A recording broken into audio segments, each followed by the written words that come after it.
back to another episode of RSVP. My little ride or die, Cameron, couldn't be here tonight, but I have something even better for you because my girl Hannah is on the pod tonight and we are talking all things Flora. Hannah, thank you so much for being on our podcast. Thank you for having me. Tell me a little bit about like your company, what's it called, how long have you been in business, all the good things. Yeah, so the name is Flora Designs. It's Flora by Hannah on the interweb, socials, all that good stuff. I've been in business since 2019. I was working at part-time for a while and moved into full-time right around the time I did your wedding. Yeah. Fun fact, Hannah did my wedding. She was my florist and it was such an amazing experience. I was like, you have to come on the pod and, just drop some knowledge on all of our listeners because I think being a florist is one of the biggest, most important jobs of your wedding. Like it really truly brings your vision to life. And so finding the right one is so important. I loved how hands-on you were with me. Like I didn't know that much about flowers. I kind of went in with like a vision board, a Pinterest, but I was like, I really need like a little hand holding here. And you were so good about kind of like walking me through the different flowers that were in season and kind of like what would work within my budget and what would look really pretty. You even put together like a cute little booklet of this is what this would look like. I'm such a visual person. Kind of talk about like what is the process like before a couple even decides, I want a florist, like what are the beginning steps before they even inquire with you? Absolutely. So I would say big things to know before you book your florist are date and venue.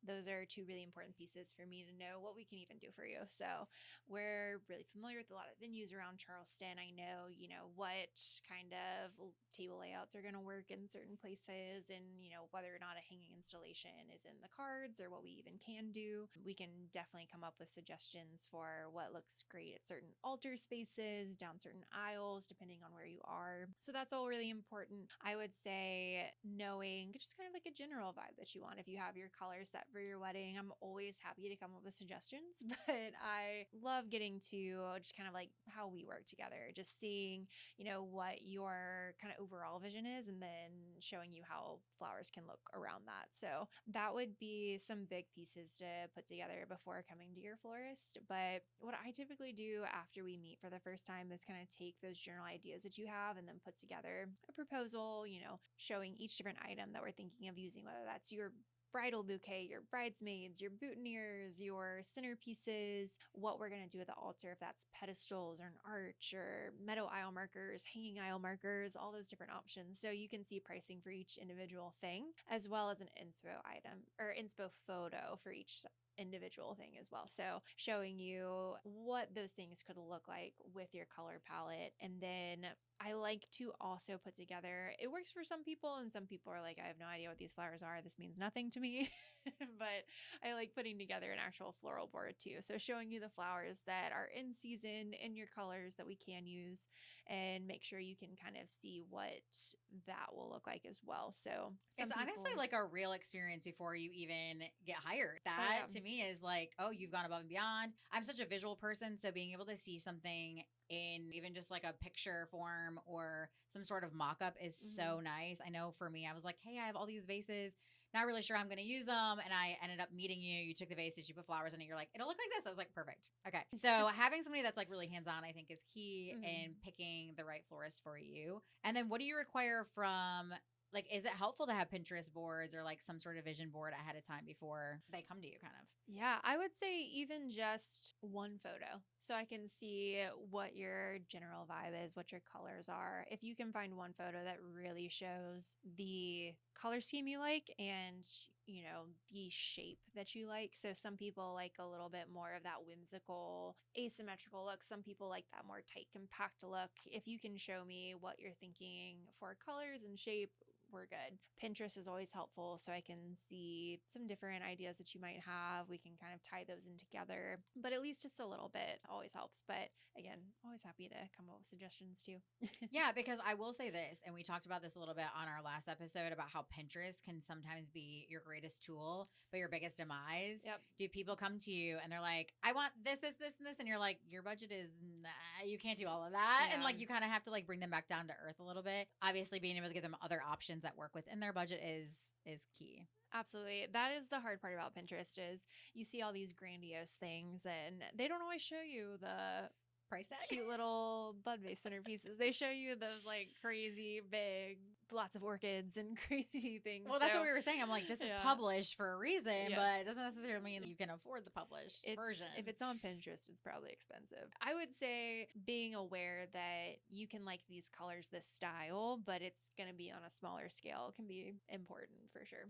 And that's something that I do as a planner is I try to give somebody a realistic like venue. You don't want a venue that is bigger than your guest count and that you're like getting almost swallowed in, because you also have to fill that space. Yep. You have to fill it with tables, you have to fill it with decor. And so the bigger the space is, the more money it costs to decorate it. And so finding something that really fits within your guest count is usually going to give you that Pinterest vibe without the price tag. Okay, so tell us just like right from the beginning, kind of what got you into being a florist. How did it all start for you? Yeah, so when I was 15, I went and saw the movie Valentine's Day with Ashton Kutcher, George Lopez, all that star-studded cast. Yeah, so I saw that movie and Ashton Kutcher plays a florist. And that morning of Valentine's Day, he goes to the market, he buys flowers, he's putting together arrangements and delivering them to people. And I came home after seeing that movie and I said, Mom, I want to be a florist. And she said, get a job at a florist. So I worked at a florist in high school and then worked at a florist for all of college, did some events with some different event companies within like Tennessee and Knoxville area where I went to school, and also did an internship with a really big event company down in Dallas, Texas, which was really cool, and just got to see some different large scale events, what big large scale floral production looks like. I also took tons of classes from different floral designers all over the world. So some from England, some from Ireland, where floristry is an actual degree that you get in school, which is so really, really cool. But I was at these little garden shows as like a 20-year-old, and I was the only person under 65.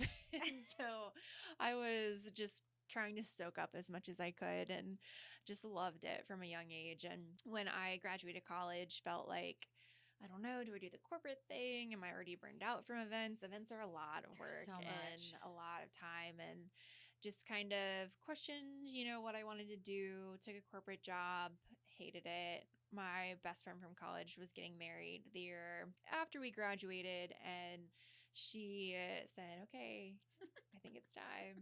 Quit your job, do what you love. And so she inspired me to start my business. And in 2019, about 2 years after I graduated college, I ended up putting together my business, filing all the fun things with the government and the stuff they make you do. I know. And so I did all that, and then COVID hit.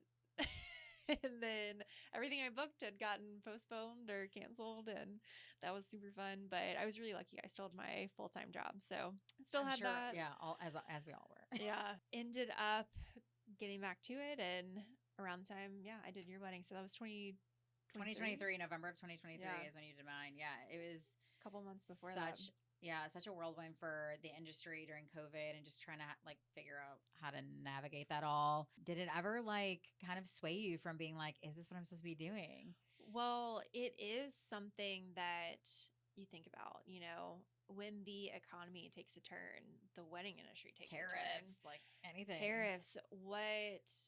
The tariff thing was so crazy. All of my wholesalers, all of my hard goods suppliers. So even just things like tape, just all of a sudden were like 3 times more expensive, and they hadn't even happened yet. It was crazy. But how do you navigate that? Because as a florist, you're obviously putting together proposals. You have certain budgets. You have certain you're putting money into it. Like, how do you get that back when you've kind of quoted a bride or a couple something, and then these tariffs come in and you're having to do you just lose that money, or do you incorporate it into their quote later? I mean, I don't know. I feel like once it's signed, it's kind of locked in, right? It's such a tough field to navigate, because the last thing I want to do is have horrible customer service because of something that neither of us could control. Yeah. So I personally, the way I've handled it is I honor my contracts and I've eaten the cost. If I know that's something that's going to last. So if I know these tariffs are going to stay in place for the 2026 weddings, I'm adding that cost into my new proposals.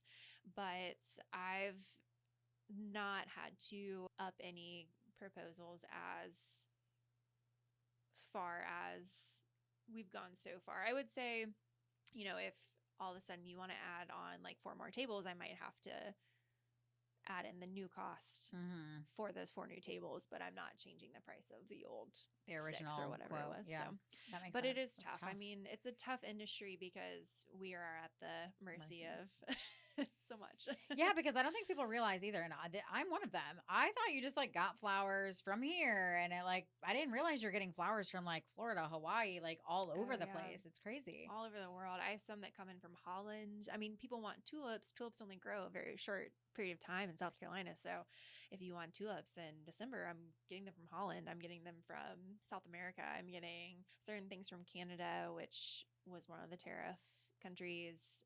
We get some of our more tropicals, anthurium, orchids from Hawaii. So yeah, there's a lot. It's crazy. There's a lot that goes into it. I want to talk about cost. It's one of those things that's like, you see it all over Facebook boards or people just constantly saying like, "Oh my god, you won't be able to leave this floral cloth that I just got. My, jaws on the floor, blah blah blah." So talk a little bit about like what goes into the cost, why is it so expensive, and I don't know. I always view florals or any sort of piece of your wedding as like a luxury item. It's not necessarily, it's not something you have to have. It is something that it's nice to Yeah. have. So what kind of goes into all of that? Like kind of like I mentioned earlier, when I put together that proposal that shows line item by line item everything that we're going to produce for you, that cost is going to be the cost of the flowers and the cost of all the materials that will go into that arrangement. So whether that's the tape that goes around the bouquet, the ribbon that goes around the bouquet, if that's the chicken wire that holds the flowers together within the vessel we use, if that's the rental fee of the vessel that we're using out of our inventory for you, whether that be a bud base, a compote, a candle, if that's going to be included in your centerpiece. So all that's included in that pricing you see. And then at the end of the proposal, you'll see a labor and delivery fee. So that includes the charge for, the people I have to pay to put your event together that day, the gas we have to use to get to your venue. And, we're located on James Island in Charleston. Maybe your venue is in Isle of Palms and we've got to drive, Yeah. quite a Almost an ways hour. away. So, there's a lot that goes into the actual production of it. I mean, if your wedding is on a Saturday, we're probably getting your flowers in the Monday or Tuesday before and working all week to put that together. So labor and delivery is an important piece of that. It's also like preserving the flowers because you have to keep them alive. You have to trim them. You have to cut them. You have to. I mean, I've watched so many florists the day of like put these masterpieces together, and it is so much time, so much energy, but also it's so much talent. Like not everybody can do what you guys do. Not everyone has an eye or the design or even the education that you've put into it. It's no different than like if you hire a lawyer to, protect you or whatever you need done. It's like you're paying for the years of experience and the education and the talent that goes behind that. So I think that that's another huge aspect to put in as well. Yeah. That's some of the best advice I've gotten is how long have you studied the art that you put together? I'm like, well, 15 years. And people are like, are you paying yourself 15 years worth of experience? Because that is a lot longer than a lot of people have been in other jobs. And so, are you paying yourself? Because you're an expert. Going back to like how do you book and what's kind of like most important with like the beginning stages, how soon should people even be booking with you? Like how far are you booked out? I would say right now we're already booking fall of 2026. So I would say 8 months to a year is a good spot. We're already booked through the spring of next year and we've still got a little bit of wiggle room, but it's a lot of, can we handle another wedding on this date or is it a random Thursday wedding that we can squeeze in here and there? Not that they're random, they're great too. But I mean, 6 months out, we're starting to push it for sure. But I would say 8 to 12 months is a good sweet spot. And also just gives you time to set up some payment installments. So you're not freaking out like, okay, do I have my guest count? Do I know how many tables I'm going to have? It gives us some wiggle room of saying, okay, now we can maybe look at our budget 4 months out and do we have some wiggle room? Do we want to add on flowers? Do we want to change anything? And we can help you with that too. When's like the last time that they can change anything? A month out is about when I order the flowers. I pretty much set all my clients' final payment to a month before their date so that they know that is the hard cutoff of when we can change anything, add anything large, take away anything crazy. So that is when we order the flowers and we're locked in. We're locked into your colors. We're locked into your order. We have got something set. I wanted to talk to you because I was a fall bride. I loved the fall colors. I leaned very heavily into like that terracotta for the fall and like mahoganies and all those colors. But like, do you ever have a spring bride who just wants fall colors? And how do you navigate that? Because I would imagine those florals aren't really in season. Yes, that is such a good question. So I've actually got a bride this upcoming April, and she sent me something very similar to your wedding, very much that like kind of terracotta fall look. And she said, I essentially want a fall wedding in the spring. And I said, you do, but we'll figure it out. So we can't always get the exact same things we can get in the fall, right? There are certain flowers that aren't in season, certain colors that they just typically won't be growing because they know it's not popular around that time. Like the flowers. And The flowers know that it's not popular. yeah, the flowers are like, no, thank you. They're like, call me in a couple months Yeah. when it's my season. Thank you. I'm sleeping, thank you. But even just like the farms are like, we don't need burgundy roses in April. So they don't care. Yeah. And they don't grow them. But what I've done for this bride is I put together a floral palette and I said, okay, here are some kind of like deeper reds, burgundies I can get in April. And we'll mix those with some of these more like peachy blush tones so that it lightens it up a little bit. Okay. Her venue is Cotton Dock at Boone Hall. So Yeah. it's really pretty. There's a lot of wood and it's a little bit, the sun coming in those windows and from those big bay doors is beautiful, but it can get a little bit dark in there. So I'm Mm. like, how can we lighten Lighten it this up. up a little bit and make it feel, we've got that kind of rustic barn feel, Mhm. but we have the spring vibe going along with it too. So we've pulled in some kind of peachy, pinky tones, and I'm excited. That's excited really to see how it turns cool. out. I love that. It's I'm gonna be sure you pretty. get to get like so creative during, especially those times where you're like, Yeah. "Ooh, I got to put my thinking cap on." Yeah. And so I know you talked a little bit about like they, and so they is the warehouse, I would imagine, Mhm. or wholesaler. Yeah. So talk a little bit about like how is that relationship? How does that kind of go into the cost? Because obviously you guys are Yeah. also having to purchase from somebody else that's also making money from this industry. Yeah, especially when we're buying in bulk. So when I'm buying, 200 roses or 400 hydrangea or 70,000, just kidding, 75 ranunculus or whatever it might be. Typically, to get those quantities, I'm buying from a wholesaler. So farms, these like large scale farms, will typically sell to a wholesaler who then sells to me. There are some really great local farms. The herb farm on Johns Island here is great, and they can produce some really beautiful things. We try to go local whenever we can, and try to keep it as Sustainable.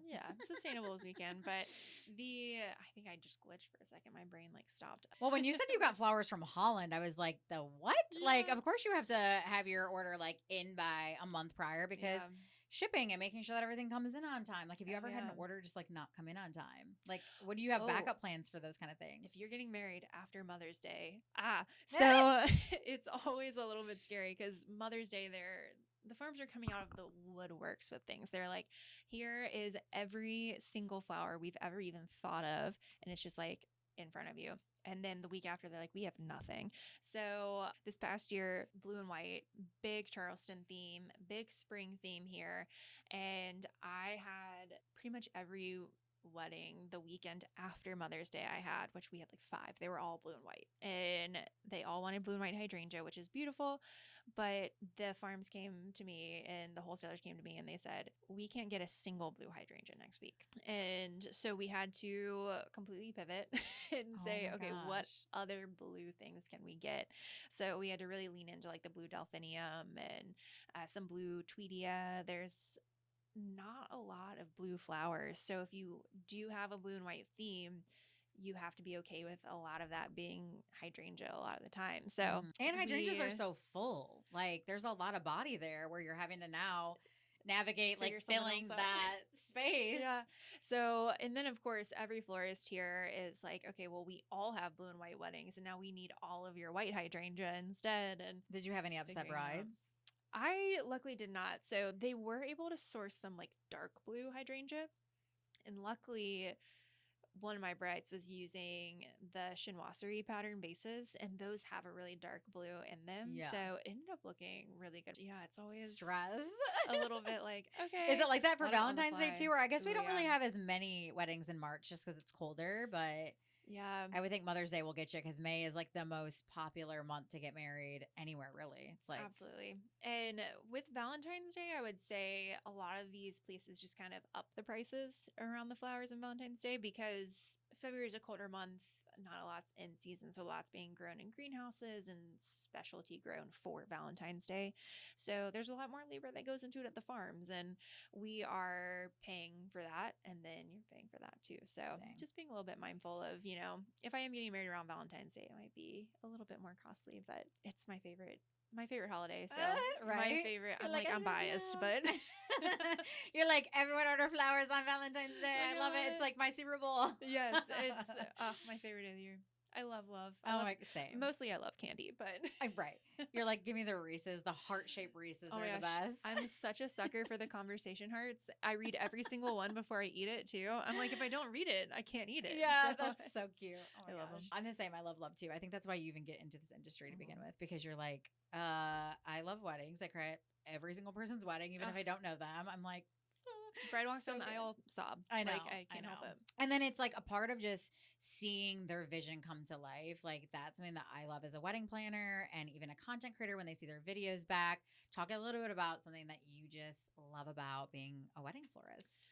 Or I guess a florist, but like you do a lot of weddings. Yes. I mean, at this point, I feel like weddings consume most of the business, Okay. which this town is so easy for that to happen. Yeah. But one of my favorite parts is really just getting to see the joy on people's faces when they receive those flowers. So at a wedding, it might be delivering the bouquet to the bride, or when she sees the reception space for the first time. And back when I was delivering flowers in my little tiny car in high school and college, and just walking up to someone's door and them opening it and just being surprised and excited, and just getting to share something you love with other people is really special. And for me, flowers are a way that I see love and beauty and just kindness in this world. And I love getting to share that with other people. And it really does, like, you can see it on their face and the joy it brings them. So I love just getting to share that. But I recently I like follow this guy now. He's so cute. He has like a little English accent and he will wear these little meta glasses so that the ladies don't know that he's recording, but he will go and buy like a random bouquet and just go on the street and just give one to an old lady. And it is like the reaction is so pure. And like at first they're like, no, thank you. You know, like a little hesitant because it's just some random guy coming up to them. But then they're like, oh my gosh, like for me, you just made my day. Yeah. Like it's so sweet. And it just like brings, I don't know, just like this like warmth over your, you know, because the world can just get so crazy, especially now. So it's like if you can just see like a little glimmer of love and hope, I think that that's like what it's about, right? Oh yeah. Even just where our studio space is located in a shopping center, and every now and then we'll be unloading after a setup, or after cleanup at the end of the night, and someone's walking by, and we'll be like, if there's a flower that fell on the floor or fell in the van, we'll be like, hey, do you want this? And they'll get so excited. And one time this lady looked at us and was like, you just made my whole day. I was like, you're really like, you just made my whole life. Thank you. I'm like, I love you. This is why I'm a florist. I don't know you, but I love you. Yeah, that's so sweet. I love that so much. Okay, switching gears a little bit. Have you ever had a bride just like hate their flowers? I only say this because I feel like sometimes you can meet people and you can work with people who literally like you just cannot please no matter what you do. Like you can be so talented, so on top of your things, and like nothing you do is going to make them happy. Have you ever had just a scenario like that? Yeah. And sometimes people really don't know what they want. Yeah. And that's always tough because they'll send you 4 pictures and they are all so different. And you're like, which one? You're like, what is actually your vision? What do you want? And they don't know. And that's okay too. But I wouldn't say I've ever had anyone hate it, which is good that I know of, at least. But I have had to change things day of. Like I had a bride whose color palette was whites and blushes, and she wanted some kind of mauve-y tones. And she had sent me a picture of a bouquet with orchids, but said she wanted the same thing, but not orchids. I'm like, okay, orchids are pretty specific. So They're super specific. I had them in my bouquet, and they're I'll like figure this out. very orchidy. Like Yes, not a lot of things look like orchids. no, So they're beautiful, but like that is a very specific. yes. So I was trying to, nail down what she wanted, and we landed on some things she agreed to. And day of, some of the flowers, and that's kind of the other thing about flowers too, is sometimes, I order the same flower 100 times, and every crop might look a little different. It's a living product. So the shade of pink or the shade of purple might look a little different depending on, the month, the day, the hour. Yeah. But so our flowers ended up being like a little bit, there was one flower that ended up being a little bit too purple. So she told me, and we took it out and popped in a couple other things, and she loved it. And so we just had to make some adjustments as we went. But, I'm always happy to do that. I want to make sure my clients love it. So. Yeah. Well, and so I'm assuming that you guys just kind of like purchase a little bit more or something to accommodate for something like that happens. Definitely. So industry standard, we typically order about 10% more than we think we're going to use. So if you have a recipe for a flower recipe, like you're cooking, but designing flowers. And so if our recipe for the bouquet is, 5 stems of this or 10 stems of this, we'll order 5 to 10% more depending on the flower too. Because, for a hydrangea, it might look great at 10:36 a.m. and by 10:37 a.m. it is dead. We all know that. So- That's one thing about hydrangeas. They're beautiful, but like Ooh, everybody wants they're them in the picky. summer.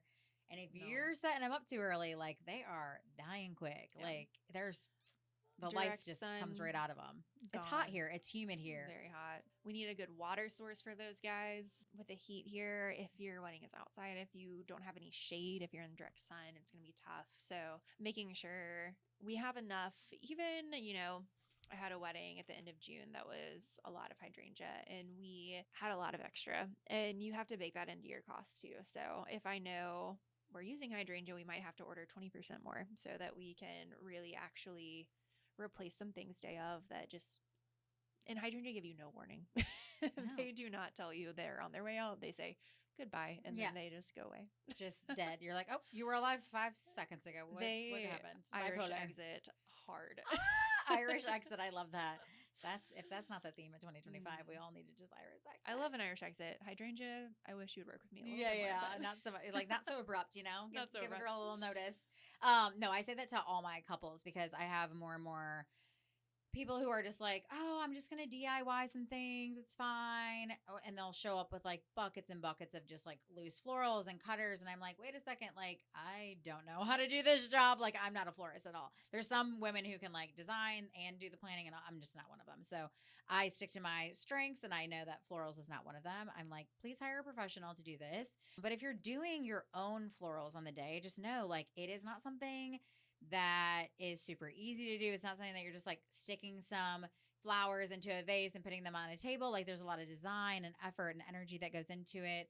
There's a lot of time. I mean, you guys get there pretty early, and like it takes a while to do these installments and all of that. And then just to preserve the flowers and make sure that there's enough time for you to like place them. And then we were talking about weather. Like you cannot, I'm having you place your florals if you're handling flowers. So I tell people, I'm like, look, if Aunt Susan wants to do all the flowers for you, that's great. But like Aunt Susan is placing these florals. So if she has to get ready for the wedding, she can't just show up and put these flowers on the table at 10 a.m. Like they will look really, really terrible by the time you actually have people sitting down for dinner. So, oh yeah, we have to time it depending on where your venue is, how hot it's going to be that day. I check the weather every single day. I know we're weathermen. Literally. Oh yeah, I mean meteorology, therapist, yeah, designer, you name it. It's like we do it all. Yeah, I mean we're as the planner, you send me the timeline a couple weeks out, a week out, whatever it might be from the day. And we talk through, what time does it make sense for me to get there? And what time our linen's going down? And what time does it make sense for me to put the candles out? Because the candles will melt.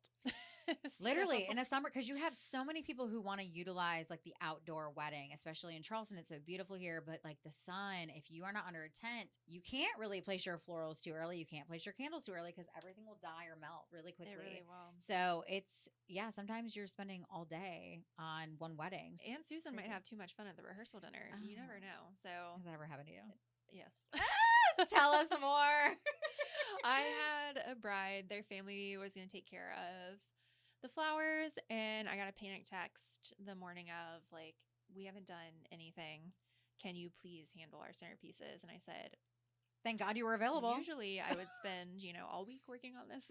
Right. So I ended up helping her because I'm never going to leave someone hanging, but You're a sucker. I'm a sucker. But I helped her out, but they had like 40 boxes of flowers they hadn't even put in water. They had just left in boxes for a couple days, and I was sorting through dead flowers and dead hydrangea that had a very good reason to not want to live anymore. And I was You're like, I too want to be this hydrangea. Yeah, maybe I slowly back out. But yeah, I was sorting through her trash and trying to figure out what to put together for her, and eventually, got something going. But yeah, it's note to every aunt out there: if you're gonna do it, you better make sure you have the time, the energy. Yeah. People don't And the realize space. how busy. Yeah, the space. And like know how to like preserve it. I've heard horror stories of like people accidentally putting flowers in freezers and then all your flowers die the day of, or it's like you just don't think about how busy you're going to be the week of your wedding. Like we said this last episode. You have a million and one things that pop up that you could be the most detail oriented person and you just can't expect the unexpected. And so then you have guests coming into town. You have all these other things. You have your rehearsal dinner. Like you're not going to want to be putting together 40 plus flower arrangements for your bridesmaids, your groomsmen, your your centerpieces, whatever. So it's like, just please think ahead before you decide to DIY real flowers. Oh yeah. You're not just paying for the flowers, you're paying for someone's time. Yeah. And that time could be your time. And honestly, you don't have the time on your wedding No. day. Trust and believe that. Please, please, please. I literally had a bride who was putting together her bouquet 10 minutes before. We're like already 10 minutes late walking down the aisle, which is like my biggest pet peeve. I'm like, we're starting ceremonies on time. That's what we do. We're a notch above. Like, Yes. and she had a June wedding on Folly Beach, and literally people were just baking in the sun. Finally, the officiant was like, we can't wait another minute. Like, these guests are boiling out here. Like, Yeah. she's got to hurry. And she even kind of gave me like a little, like, I don't care. Like, whatever. People can just wait. And I was like, no, they can't. I have like my assistant putting together her her bouquet, and she's like, oh, I don't really love it. And I was like, if you don't love it, you should have done it yesterday. Like, you should have done it yourself yesterday. Why are we waiting to the day of your Now wedding is to not do the this? time. She had like just Not after your nails when are people have done. Home Depot buckets, I now like get a little twitch. I'm like, Yeah. okay, no, I have PTSD from like any sort of bucket that's just gonna have loose florals. I'm like, no, Yeah. no. If it's alive, I'm not touching it the day of your wedding anymore. I'm like over it. So no, guys, you just have to prepare, and just hire the real deal. Yeah. If you can afford it. Obviously, we get yeah. it, but There's a reason that there are people that do this for a living, and there are people that are always happy to work in the budget. There are florists that don't have minimums, and I don't have a minimum. I'm happy to work with elopements if it's just like a bouquet and a boutonniere, or if it's your large scale chandelier greenery on the ceiling. We can do that too. So I don't want to put many barriers on sharing what I love with other people. And that's key, because obviously everyone has a different budget. You go in, you see these Pinterest boards. I always say, I'm like, they can be the biggest tool or they can be the biggest piece of demise to your whole entire vision, because the things that you see on Pinterest are on Pinterest for a reason. They're published, they're very costly, and it's not always realistic. And sometimes you need a professional to kind of like talk you off the edge and be like, hey, we can't really do this, but we can pivot and do something similar to where it's still within what you're looking for, but just not going to be on the grandest. It's like, do you like this style? And how can we scale it down? Yeah. Yep. Less is more sometimes too, I think. So when you're doing florals, and I see this a lot with like full floral designers, that you will come in and you have like the flowers, you also do the vases, the vessels, the candles, like installments. Sometimes you build things, flower walls, all the things. So like that's what you guys do? Yeah, so anything that I mention in the proposal I send to a bride is something we're covering. So whether that be the vase, the candlestick, the candle, the arch, all of that is included in that price I send you, unless otherwise noted. So if you already have rented your arbor from another company and you just want us to put the flowers on it, we can do that. I'm just going to write a little note like bride is providing arbor, and make sure we don't charge you whatever rental fee that might be. So same thing with vases. We have lots of vases in our inventory. That way you're not scrambling to find something you like and then shipping it, and then half of them are broken, and then you're trying to figure out what to do with them and how to get them to the venue and how to get them to me so we can make the arrangements, and just takes a step out of it for the bride. And we have so many destinations destination brides, I would think that that's definitely a selling Yeah. factor because you're coming from God knows where and you just can't obviously schlep everything onto the plane, or if you're in a car, it's just, and then you have to take it all back with you. It's really nice just to have like a full service kind of, Oh, hey, yeah. they're coming in, they're decorating it, they're taking it with them, and you're not really having to mess with it. So, Oh yeah. The last thing you want to do the week of your wedding is lug 18 candle boxes of glass to your venue. yeah, leave that And to us. then We did that. It's so fun. afterwards, what do you do with them? You know, who cleans those up? You want to go off and enjoy your night, and maybe all your family and friends want to go to the bar. And We're who's sitting going there to take just home? scraping wax off. Yeah. Who's going to take all those candles Oh home? my So, gosh. yeah, just knowing that there's also a plan for it at the end of the night. Oh, I know. The breakdown Yeah. is always like, you love the setup, but the breakdown is always the hardest part. Yeah. You're like, Everyone's okay. just kind of looking at each other like nodding. We're not Like, talking yeah, anymore. at that point, you're so exhausted. You're just like, okay, I guess we have to break all this down Yeah. now. Cool. So, switching gears, I want to play a little game with you. Super fun. Obviously, we talk about trends a lot on the show. And so, I want to hear about like the latest and greatest floral trends. They're constantly, I feel like, changing, but also like things are timeless and whatnot. Yeah. So, I'm going to give you a trend that is popular right now. And I just want to hear your thoughts on it, whether you love it or you're passing on it. Okay. Okay. Monochromatic. Love. Okay. I love a good kind of modern floral arrangement.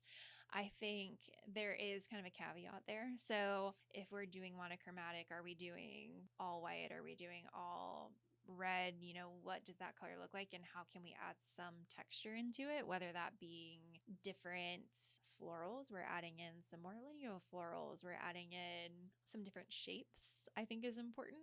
Or what I've also seen is doing a monochromatic palette where we're taking one color and then doing kind of all the shades of that color. Love So that. if it's purple, we start with lavender and then we work our way up to kind of that deep plum. And how can we kind of make it interesting and give it some extra texture and movement so that it doesn't feel stale. It doesn't feel like a blob, you know? Just like one color that's just like taking Yeah. over everything. Okay, We cool. don't love blobs. We Love like, that. No, no one loves a blob. we Okay. love intentionality. Got it.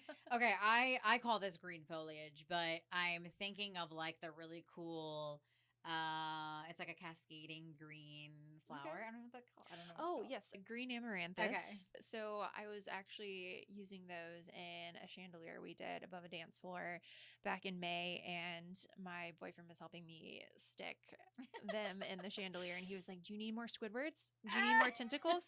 I was like, okay. I love that. Yes, I do actually. I Thank love you. that for you. So those are really cool, but I love those. They're really fun. I think they're really organic and just add something kind of.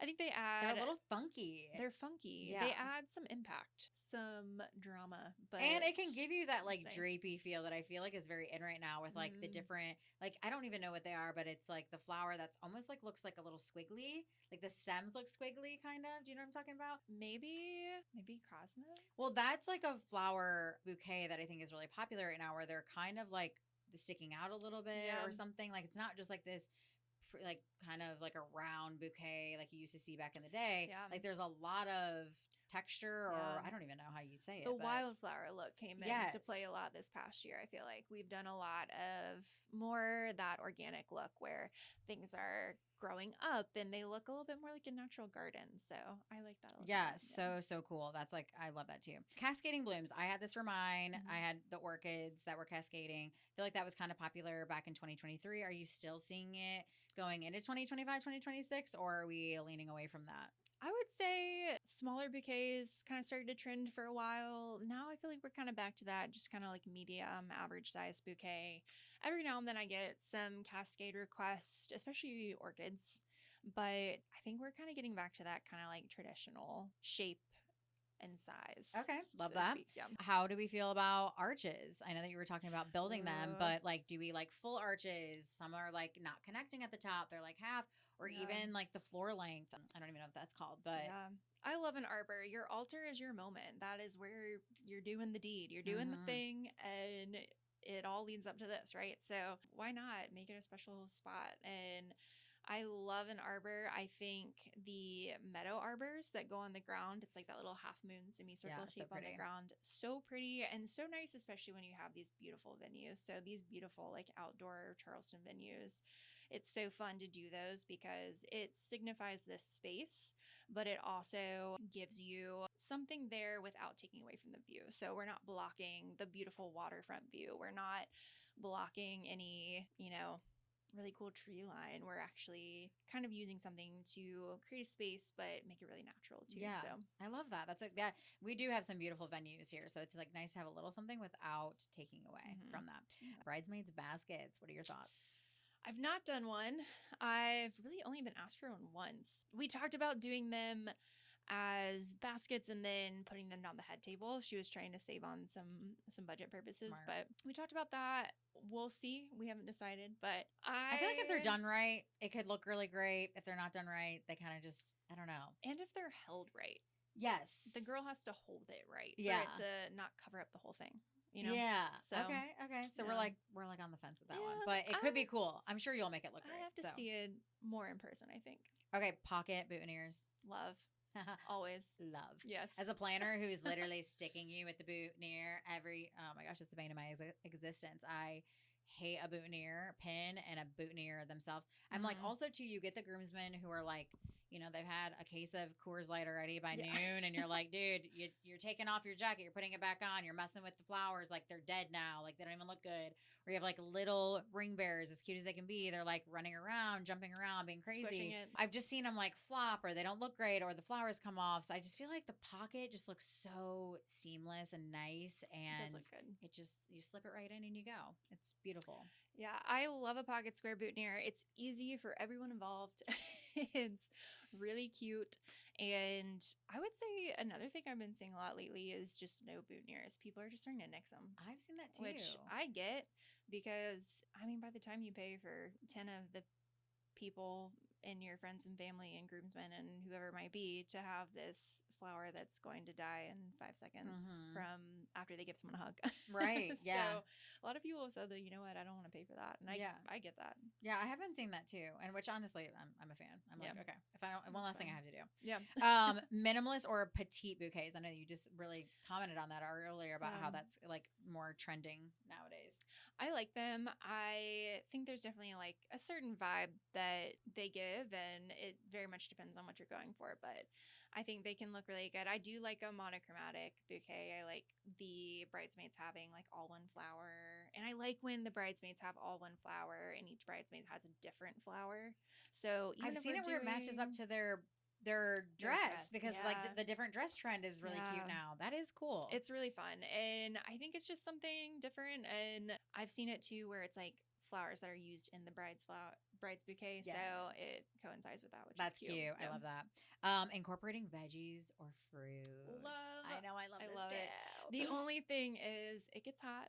And so we have to think about what's not going to start to overheat, what's not going to attract all the flies and all Oh, the the bugs here. Yeah, the bugs here are rough. The flies can be bad outside. So just kind of being mindful of which fruits and veggies you're using Ugh. and where you're using them and what time of year. And Yeah, the what pears weather's are gonna be like. beautiful, but like they probably get really smushy or like grapes. We did a wedding back in, I think it was end of May or early June, where we did a lot of grapes and kind of created like a base with grapes and had some other flowers growing out. And it looks so fun, super organic. The only thing is, if your venue is outside, you have to be mindful of bugs. And Yeah. know that some flies might be landing on those grapes because Dude, the we flies be out there. have so many bugs in Charleston. It's like as soon as the cold kind of like leaves and we get like our spring, we just get like, I don't know, it's like infiltrated with just Oh my no-see-ums, gosh. gnats, bugs, flies. They're And they everywhere. stick around for like literally April, May. It's like when they're really at like their worst, right before it gets miserably hot and then you just don't even want to go outside anymore. And so that is tough because everyone wants an outdoor wedding, especially in Charleston. It's beautiful. You want to incorporate all those things, but I guess, Yeah. just being mindful about. Being mindful of that and just knowing if it happens, you have to be okay with it. Yeah. And I mean, it's hard because you see you see those things on Pinterest. You see them a lot in like styled shoots where we're literally putting them on the table and then like we're taking pictures of them, right? So it's not real life where you're like, oh, we have to put these out at 11 o'clock and then they have to sit for 4 hours. Yeah. And just the way that it's going to look, I'm sure that there's like a labor of love there. Oh yeah. And we have also used some like artichokes or some kale that doesn't attract as many bugs, Yeah. but it still has that really organic look, which is really fun. And another one I've seen a lot, especially from some florists I follow out in California, are just like mounds of cauliflower. So cool. Creating these like little clouds, and for a while it was like baby's breath clouds. I'm like, let's lean into cauliflower clouds. I love I'm that. into it. I Well, love also it. like we're getting ready to go into fall season and I'm like, what about the squash, pumpkins? Like what are those Ooh, called? like zucchini. Gourds or what are they Gourds. called? Are they called gourds? I said Hello? zucchini. Yeah, Clearly I've never worked at a gourds, grocery store, and but I love that. I've done for a baby shower last year. I did these cute little arrangements coming out of pumpkins, cute. and that was fun. Yeah, Really I fun. feel like obviously for a wedding, you want it to be a little more upscale, but I think you could definitely incorporate some like gourds with like some of the really, really pretty, just those fall colors, like the terracottas, the browns, like the green, like all greens now, like deep greens, hunter greens, like those are really the colors that are really popular right now. And I think that those would be so beautiful for fall. Also, Definitely. tomatoes, like if you're having an Italian theme or something, those Yeah. are really fun to add in. I love fruits and vegetables. I think it's so cool. I love herbs. Doing like sage or little lavender topiaries or something. And then you have the scent too. Like, oh, aromatics are so underrated.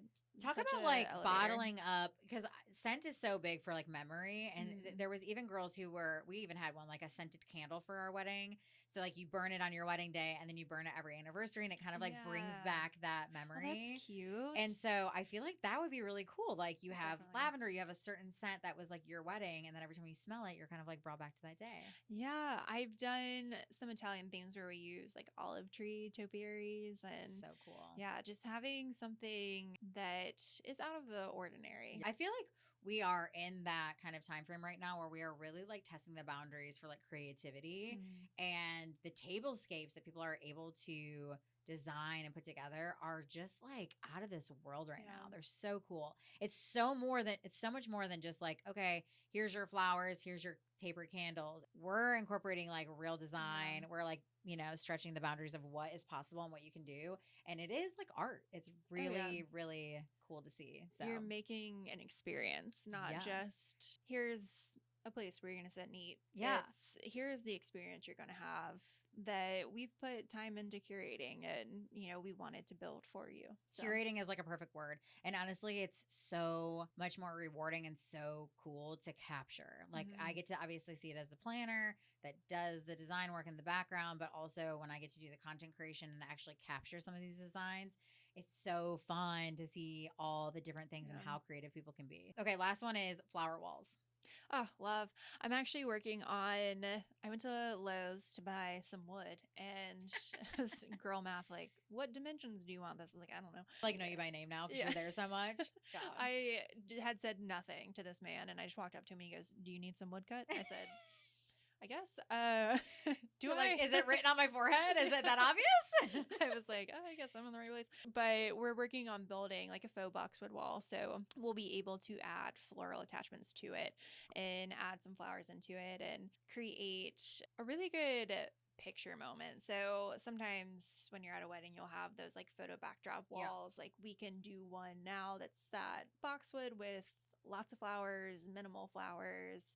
And what I'm going to hopefully do is put my little Flora neon sign and hang it from it and show people kind of what we can do with like signs added onto it as well. Very cool. Yeah, I'm really excited about that. I love a good photo op moment. Like, why not? Any little thing that you can add to like incorporate. And then again, like we talked about repurposing, like repurposing is huge, especially if you're a DIY girl. If you're on a budget, like being able to repurpose things and I guess like just moving things and reusing them obviously will help kind of just like give more of the experience of what you're wanting. That way it's not just like you don't take a picture of it one time and then you never see it again. Utilize it in many spaces and then 100%. you get to continue to enjoy it all night long. Oh, yeah. I mean, I always tell people, why not get more bang for your buck? Yeah. You know, why use something for 15 minutes? So, Because that's literally a ceremony. yeah. 15.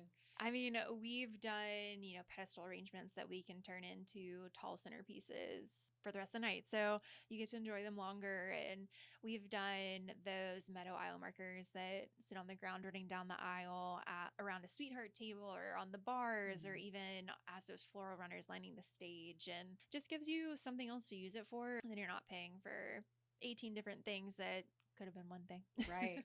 And then talk a little bit about like how do you repurpose things afterwards? What kind of goes into that? If you don't decide to preserve it, like what are you doing with all those flowers? Yeah, that's a great question. So, as for preserving, it is really important to have a plan for that ahead of time. So, knowing that you want to preserve them and how you want to preserve them, if that's going to be resin or putting them in a frame, finding a company that can do that.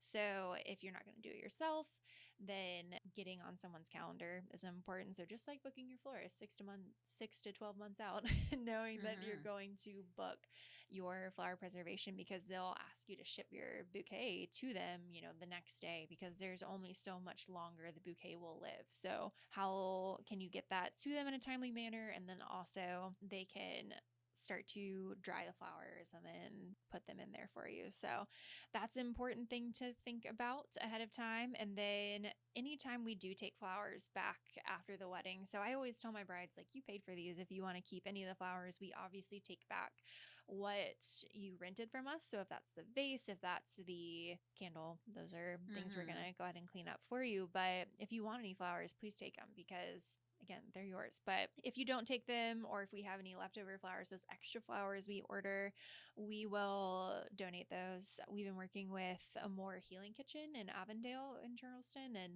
they are a really great organization. They take meals to people in need, people that are sick, people that just need some help. So we have been donating our flowers to them, and then they'll bring the flowers with the food to the families that they give to. That's amazing. They're such a sweet company, and they've been awesome to work with. And I'm just really happy I found something, because anytime we were throwing things away, I was like, this just feels so wrong. It's like so expensive. It's such a labor of Yeah. love, but also like there's such beautiful things that you would hate to just see them get thrown away.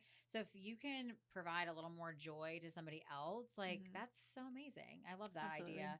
Yeah, I've heard about people donating them to like nursing homes or hospitals or anything like that, which is that's so cool. So obviously something to think about if you guys are getting married, and you, especially destination brides, you can't really take it with you. You're like on the road the next day, or you're like heading to your honeymoon and no one can really take them with you. Like that would be really cool just to donate them to like a better cause. And then with preservation, I know like I didn't do it in time. I didn't think about it in time, and I was so bummed, because you can make so many cool things now, like frames, earrings, necklaces. Kept Petal is a big one in Charleston. Shout out to my girl. She can make like anything for you that looks amazing, but Love it the is coasters. such a cool thing. Yeah, a coaster. It's like such a talking point. Like it's like having your wedding album or like a coffee book or something. It's like a really cool thing that you get to really preserve forever. And I know it's something that's really popular right now is people dedicate your bouquet to your mom. A lot of times it's like, okay, well, that's great, but then like, what you gonna do with it, you know? So like making it into something that's really cool that she can either wear or have or use for her home, that just signifies the day and like what, how important she was to you. So that's really cool. I want to go back to the trends really quick. So is there anything else that you're seeing in 2026 or even 2027 that you think is going to be popular? Is there anything you're creating or getting? I've seen more and more people leaning into color, which I love. Always big fan of color. Yeah, so same. really exciting whenever we get to play the new color palettes. And what I'm trying to get more people on board with is purple. I think purple is such an underrated color. It's my favorite color. I love it. Where are purple girls at? Yes, Call let's Hannah. go. So I've been really digging just some really fun kind of earthy greens, and mix with some like these dark plums, and add that lavender in for a little bit of a lighter texture. And I think what's so great about it is it can go fall and it can go spring so easy. You can add a little bit of that buttery yellow and make it a little springier. You can add in some of those like brown colors, and make it a little more fall. Big fan of purple. I'm here for purple. I would like for that to take off. Honestly, Let's go. Cam will be so sad that she's not here for this episode. Her color scheme was greens and purples, Yes. and it was done Love. so beautifully. Like her bridesmaids' dresses were like a mix of green and purples, and then some girls had both colors, and like it looked so great. And then she incorporated like the grapes, the pears, the artichokes, like that Yeah. greenery to come in. You could even do like the purple grapes or whatever to add Yeah. that purple in. But I love how you said like the buttery yellows. That's a super popular color right now for the spring. And then you have like the browns. I am obsessed with that like Yes. color right now, like that trend of it's like an espresso, just like, oh, it's rich, it's delicious. I think you can do so much with it, especially going into the fall season. And honestly, like people hate on brown. They're like, oh, it's poop brown, whatever. I'm like, no, mahogany is like rich, it's elegant, it's giving black, but like a little bit more. I don't know. To me, like I almost think like an espresso brown done right is more elevated than a black. I Where think black can fall flat, I think brown can almost give you that like elevated look.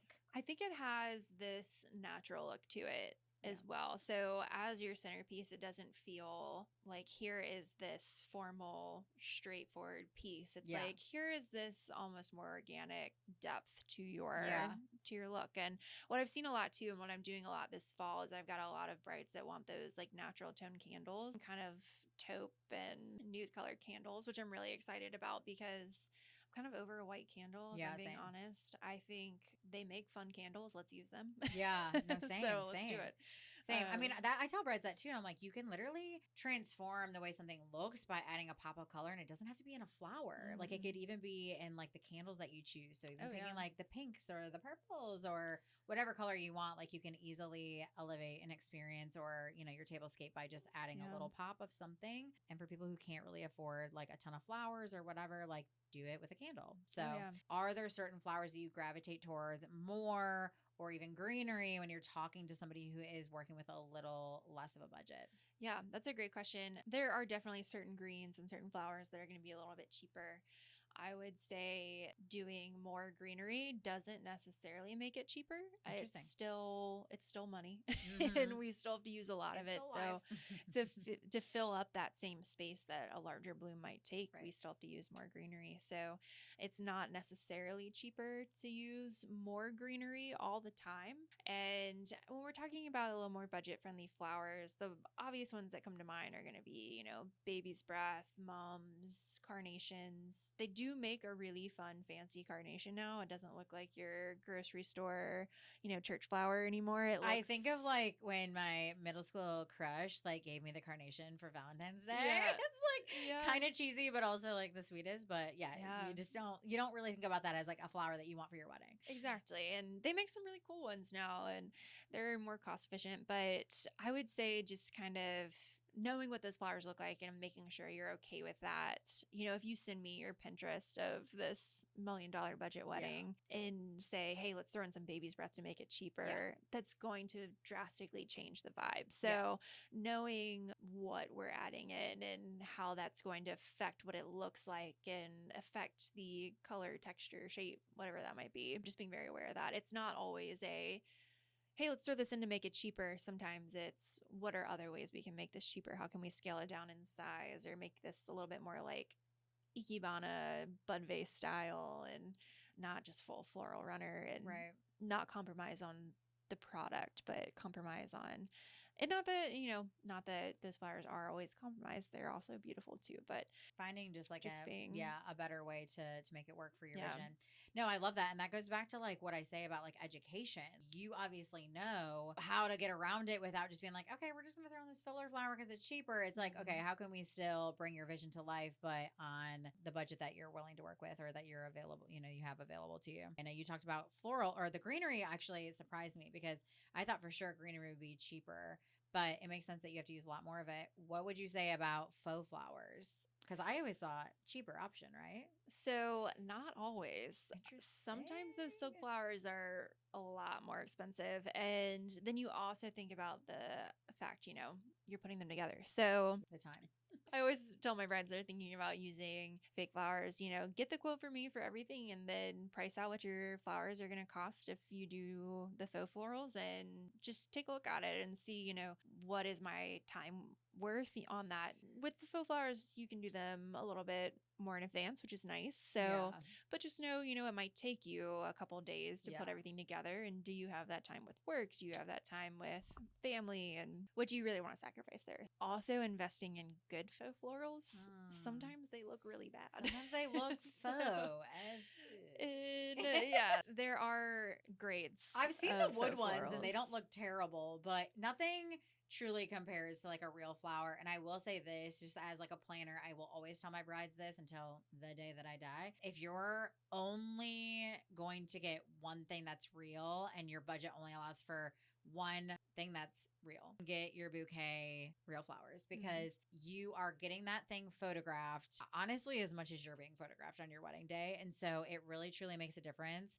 when you're getting your pictures back. If you're looking at an album worth of fake bouquet, I don't know, it just doesn't photograph as well as like Yeah. real flowers. It's not as beautiful. Even if you like go to the grocery store and you just have to get like your own bouquet, I would say like if you can get real flowers for that one thing, that's where I would say do it. 100%. Like you said, it's the thing that's most photographed. It's the thing you look at the most. It is the thing you'll remember the most. So make sure you love it. And it's your bouquet. It's like the most intimate thing. Like it's in all your couples photos, it's in your bridal solo shots. It really signifies like you walked down the aisle with that thing.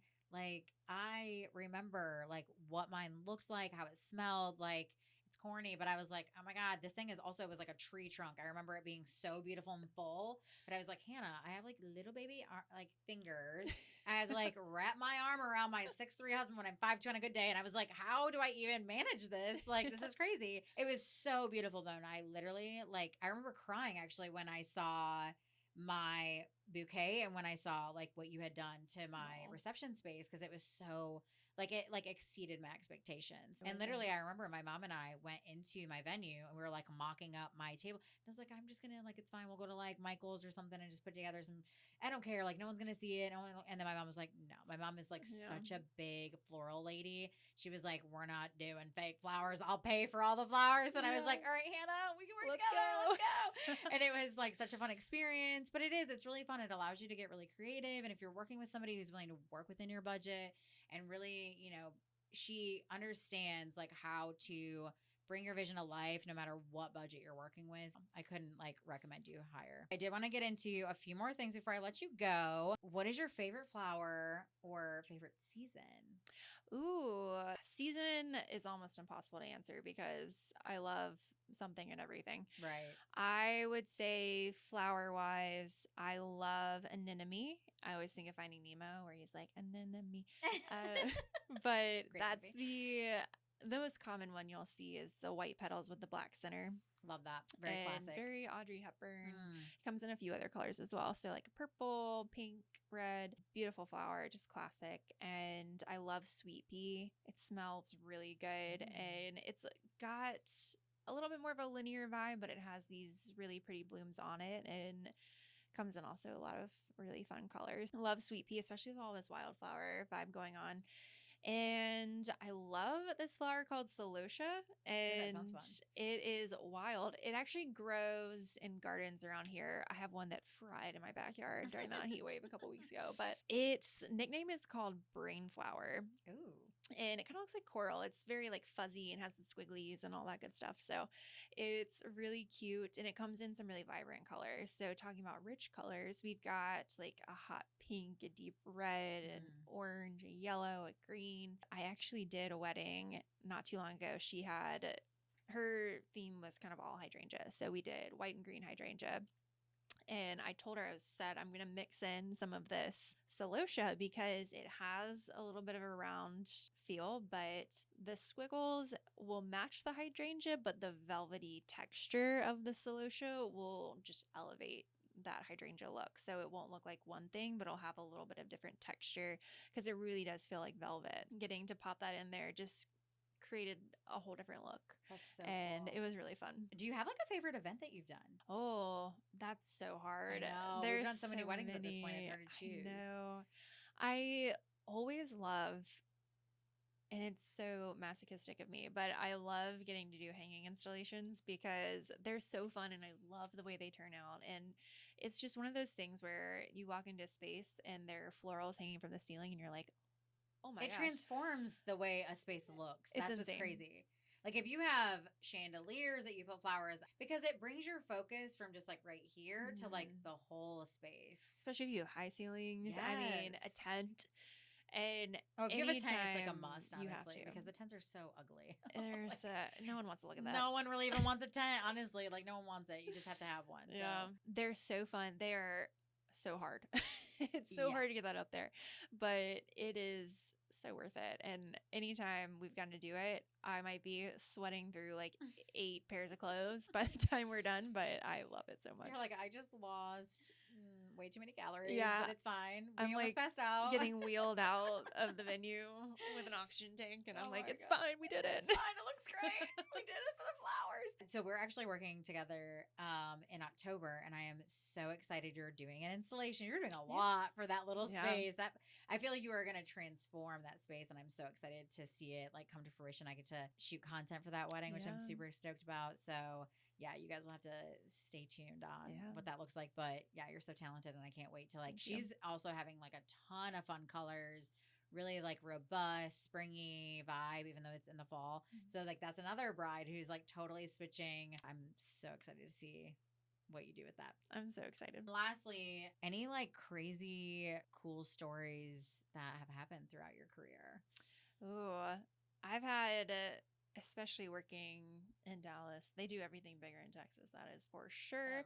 Everything. And when I worked for that company, we did a big wedding in Marfa, Texas. And so Shout out. it's the middle of nowhere, There's like 3 people living oil there, it's country.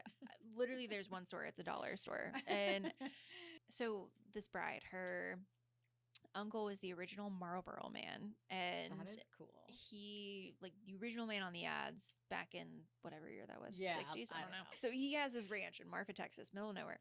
And we put up a tent. We did flooring, we did lighting, we did a stage, we did all of her florals. We flew all these people in. There aren't wedding vendors in Marfa, Texas, because there isn't anything in Marfa, Yeah, Texas. you're like, so there's literally just dirt. It's fine, just dirt. we're bringing all these people in, and I don't think she quite understood that. And Was she ever Bridezilla?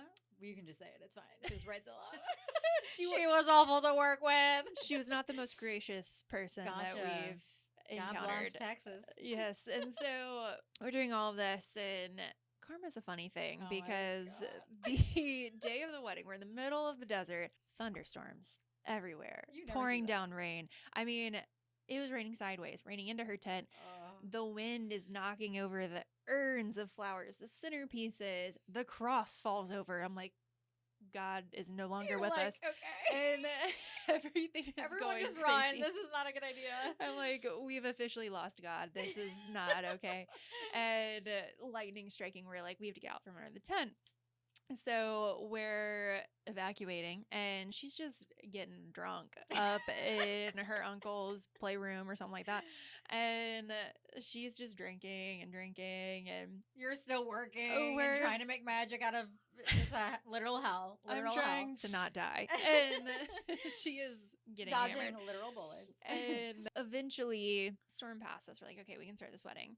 All of the guests have also just been drinking. Oh my God. And so the buses roll up, and the guests get out of the buses, and they're just stumbling and yelling. And oh God. this one guy climbs one of those big rock cliffs in the middle of the desert where we were. And I see him, and he's at the top. And I'm like, all right, well, I'm going to witness death today.